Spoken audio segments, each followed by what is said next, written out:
In a Fox Carolina follow-up, several families in Anderson are having to start over after a fire broke out at the Meadow Run apartments off Abbeville Highway that's in the Homeland Park area. This was breaking news last night at 10 and 11.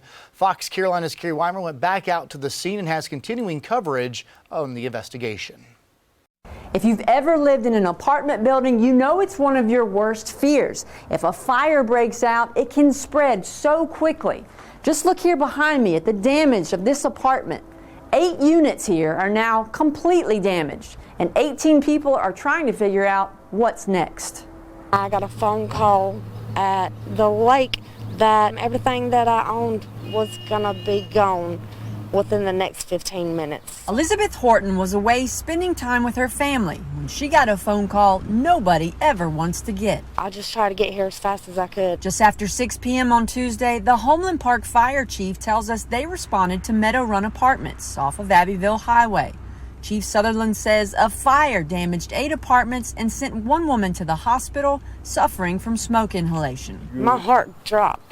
I mean, it sank. To my girl, it was the worst thing that could happen to her and the kids because they never experienced that something dramatic happening to them personally. When we asked what caused the fire, the chief told me they are calling it suspicious and following leads in an ongoing investigation. They definitely have some investigating to do on their own. We got a phone call that the apartment's on fire. And, we thought it was a joke because, people play around. And obviously it wasn't, and now we're here dealing with this situation. My kids are the most important thing that I have, so I'm just glad that they were with me and that we weren't here. We reached out to the Red Cross, who fire officials say responded immediately last night. The director telling me they are currently assisting 18 people who lived in the unit.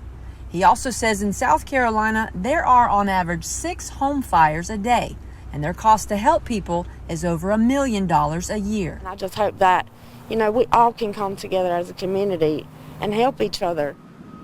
Now, often when families experience hardship, people in the community want to know how they can help. So we asked the Red Cross, and they said right now, donations to the Hometown Hero campaign is the best thing you can do, because every cent of that goes to families like this. Now, we've got all that information in our As Seen On section in our free Fox Carolina News app or online at foxcarolina.com. Reporting in Anderson, I'm Carrie Weimer, Fox Carolina News.